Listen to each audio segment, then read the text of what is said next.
மே 27, 2014 இரவோடு இரவாக கோவையில் இருந்து ஒரு அறிவிப்பு வெளியானது. மாநகர மேயராக இருந்த அதிமுகவின் மா. வேலுச்சாமி திடீரென தனது பதவியை ராஜினாமா செய்திருந்தார். இந்த செய்தியை கேட்டதும் கோவை மாவட்ட அதிமுகவில் பலருக்கும் உள்ளூர குளிர்ந்தது. காரணம், மாவட்ட செயலாளர் மற்றும் மாநகர மேயர் என 2 பெரிய பதவிகளை வைத்துக் கொண்டு வேலுச்சாமி செய்த காரியங்களால் அதிமுகவினர் பலரும் அதிருப்தியில் ஆழ்ந்திருந்தனர். சிலர் தலைமை வரை சென்று புகாரும் அளித்து வந்திருந்தனர். தற்போது அவருடைய ராஜினாமா மகிழ்ச்சியை கொடுத்தாலும் அடுத்த மேயர் யார் என்ற கேள்வி எழுந்தது. அப்போதுதான் மேயர் பதவிக்கான இடைத்தேர்தல் வேட்பாளராக அதிமுக தலைமையால் களமிறக்கப்பட்டார் கணபதி ராஜ்குமார்.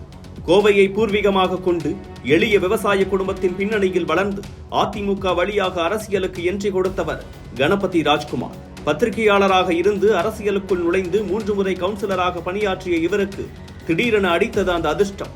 வேலுச்சாமி மீது கோபத்தில் இருந்த ஜெயலலிதா தனது கடைக்கண் பார்வையை கணபதி ராஜ்குமார் மீது திருப்பியிருந்தார். இடைத்தேர்தலில் அவரது பெயரை மேயர் வேட்பாளராக அறிவித்து இன்ப அதிர்ச்சியில் ஆழ்த்தியிருந்தார். திமுக தேர்தலை புறக்கணித்திருந்ததால் கணபதி ராஜ்குமாரின் வெற்றி மிக எளிதாக அமைந்தது.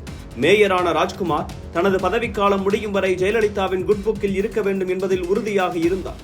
ஜெயலலிதாவே நேரடியாக தேர்வு செய்த மேயர் என்பதால் கட்சிக்குள்ளும் அவருக்கு மதிப்பு அதிகரித்தது. தொடர்ந்து மாவட்ட செயலாளர் பதவியும் தேடி வந்தது. 2016 ஜெயலலிதா காலமானதால் அதிமுக தலைமை இல்லாமல் தள்ளாடியது. சசிகலாவை எதிர்த்து OPS தர்ம யுத்தத்தில் குதித்தார். அதிமுகவில் அங்கொன்றும் இங்கொன்றுமாக அவருக்கு ஆதரவு எழுந்தது. இதில் கோவையிலிருந்து முதல் ஆளாக ஆதரவை அள்ளிக்கொண்டு போனார் கணபதி ராஜ்குமார். ஆனால் பின்னாளில் OPS EPS அணிகள் ஒருங்கிணைந்த பின்னர் கணபதி ராஜ்குமாரை யாரும் கண்டுகொள்ளவில்லை. OPSக்கு ஆதரவு கொடுத்ததால் தான் என்னை அதிமுகவில் புறக்கணிக்கிறார்கள் என ஓப்பனாகவே ஸ்டேட்மெண்ட் கொடுத்தார் கணபதி ராஜ்குமார். கோவையில் இருப்பது அதிமுக அல்ல, வேலுமணி திமுக என வேலுமணி செய்து வரும் செயல்களை மீடியாக்களிடம் புட்டு வைத்தார். வேலுமணிக்கு யாரையாவது பிடிக்கவில்லை என்றால் அவர்களை கட்சியை விட்டு நீக்காமல் அவர்களின் முக்கியத்துவத்தை படிப்படியாக குறைத்து காணாமல் ஆக்கிவிடுவார் என குற்றஞ்சாட்டினார். கட்சியில் தான் ஓரம் கட்டப்பட்டதை பொறுத்துக் கொள்ள முடியாத கணபதி ராஜ்குமார் ஏற்கனவே தனக்கு முன்னால் திமுகவில் ஐக்கியமான செந்தில் பாலாஜிக்கு தூது விட்டார். அங்கிருந்து கிரீன் சிக்னல் வந்ததும் அதிமுகவுடன் தனக்கு இருந்த 1/4 நூற்றாண்டு கால உறவை முறித்துக் கொண்டு திமுகவில் ஐக்கியமானார்.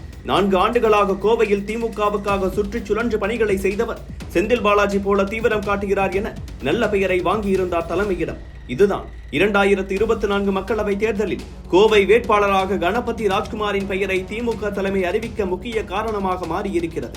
கோவை தொகுதியில் அதிமுக பாஜக என 2 கட்சிகளும் ஆதிக்கம் செலுத்தும் நிலையில் மக்களவை தேர்தலில் திமுகவின் வெற்றிக்கு கேள்விக்குறி போட்டுள்ளன கருத்து கணிப்புகள்.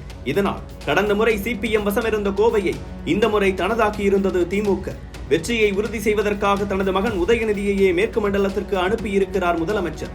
கொங்கு மண்டல வெற்றிக்காக திமுக செய்து வரும் முயற்சிகளுக்கு தனது வெற்றியின் மூலம் பலன் கொடுப்பாரா கணபதி ராஜ்குமார் என்பதை காலம்தான் பதில் சொல்ல வேண்டும்.